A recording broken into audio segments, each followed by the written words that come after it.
Hi friends, welcome to NR creations. ఈరోజు మన recipe వచ్చేసి మటన్ పచ్చడి అండి.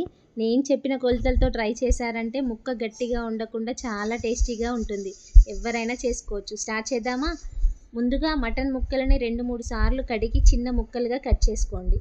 ఇప్పుడు ఒక కుక్కర్ తీసుకొని ఈ మటన్ ముక్కల్ని అందులో యాడ్ చేసుకోండి. నేను ఒక 1/2 kg మటన్తో చేస్తున్నాను. మెజర్మెంట్స్ అన్నీ కూడా అదే విధంగా నోట్ చేసుకోండి. ఇప్పుడు అందులోనే నేను ఒక 1/2 టీ స్పూన్ సాల్ట్, ఇంకా ఒక 1/2 టీ స్పూన్ వరకు పసుపు యాడ్ చేస్తున్నాను. అలాగే ఒక 1/2 టీ స్పూన్ వరకు అల్లం వెల్లుల్లి పేస్ట్ కూడా యాడ్ చేసుకోండి. ఇందులోనే నేను కొన్ని మిరియాలు కూడా యాడ్ చేస్తున్నాను. బాగుంటుందండి, స్కిప్ చేయకండి. ఓకేనా?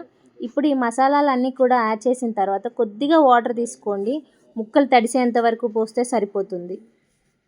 ఇప్పుడు ఈ మసాలాలన్నీ కూడా ముక్కలకి పట్టే విధంగా బాగా కలుపుకోండి. చూడండి, ఈ టైప్లో.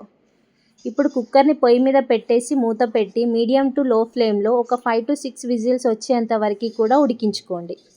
ఇప్పుడు చూడండి, ఒకసారి ముక్క ఉడికిందో లేదో ఒకసారి చెక్ చేసుకోండి.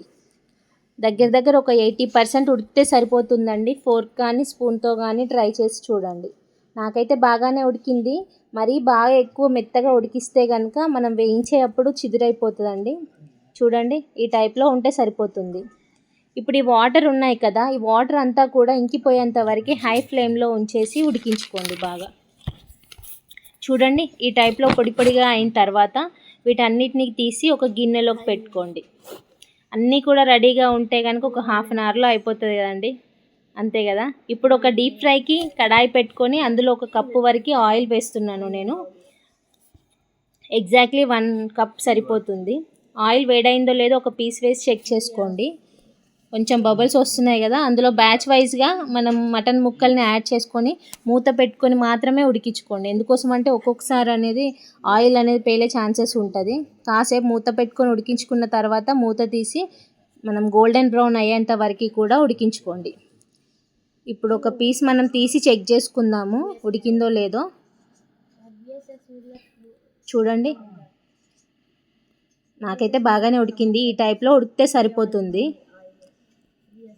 ఇప్పుడు వాటన్నిటిని కూడా ఒక ప్లేట్లోకి తీసి పక్కన పెట్టుకోండి. ఇప్పుడు అదేవిధంగా ఇంకో బ్యాచ్ కూడా యాడ్ చేసి వాటిని కూడా వేయించుకోండి. చూడండి, అన్నీ కూడా వేయించి ప్లేట్లోకి పెట్టుకోండి. ఈ టైప్లో ఉంటే సరిపోతుంది గోల్డెన్ బ్రౌన్లో. మరీ బాగా వేయించినా కూడా ముక్క బాగా గట్టిగా అయిపోతుందండి. ఇప్పుడు అదే కడాయిలో అదే ఆయిల్లో ఒక 1/2 టీ స్పూన్ షాజీరా, ఒక బిర్యానీ ఆకు, ఒక 1.5 టీ స్పూన్ వరకు అల్లం వెల్లుల్లి పేస్ట్ వేస్తున్నాను పచ్చిది. మనం ఫ్రెష్గా రుబ్బుకున్న అల్లం వెల్లుల్లి పేస్ట్ వాడుకోండి, చాలా బాగుంటుంది ఫ్లేవర్ అనేది. ఆ పచ్చివాసన పోయేంత వరకు కూడా బాగా ఉడికించుకోండి. ఇప్పుడు అందులోనే నేను 7 నుంచి 8 వరకు వెల్లుల్లి రెబ్బలు దంచుకున్నవి వేస్తున్నాను. అవి కూడా అందులో యాడ్ చేసి మంచి ఫ్లేవర్ వచ్చేంత వరకు, మనకు మంచి స్మెల్ వచ్చేంత వరకు కూడా వేయించుకోండి. చూడండి, ఇప్పుడు ఇందులోనే ఒక 1/2 టీ స్పూన్ పసుపు, ఒక 1 టీ స్పూన్ వరకు పచ్చి ధనియాల పొడి, ఒక 1.5 టీ స్పూన్ వరకు వేయించిన ధనియాల పొడి, 1 టీ స్పూన్ గరం మసాలా, ఇంకా ఒక 1/2 టీ స్పూన్ వరకు జీలకర్ర పొడి. అంతే సరిపోతుంది. ఈ మసాలాలన్నీ కూడా వేసి బాగా కలుపుతూ వేయించుకోండి. ఇవన్నీ వేయించుకున్న తర్వాత మనం ముందుగా వేయించి పెట్టుకున్న మటన్ ముక్కల్ని కూడా అందులో యాడ్ చేసుకొని స్టవ్ ఆఫ్ చేసేసుకోండి, సరిపోతుంది. అంతే. ఇప్పుడు ఈ ముక్కలకంతా ఈ మసాలా పట్టేంత విధంగా కూడా బాగా కలుపుతూ ఉడికించుకోండి. మనం పూర్తిగా చల్లారిన తర్వాత మాత్రమే ఉప్పు కారం అనేది యాడ్ చేసుకోవాలండి, అప్పుడే బాగుంటుంది. బాగా కలుపుకున్న తర్వాత ఎగ్జాక్ట్లీ 1/2 kg పచ్చడి చేస్తే కనుక 1 గంట పడుతుంది. నేను ఉప్పు కలిపిన కారం వాడుతున్నాను.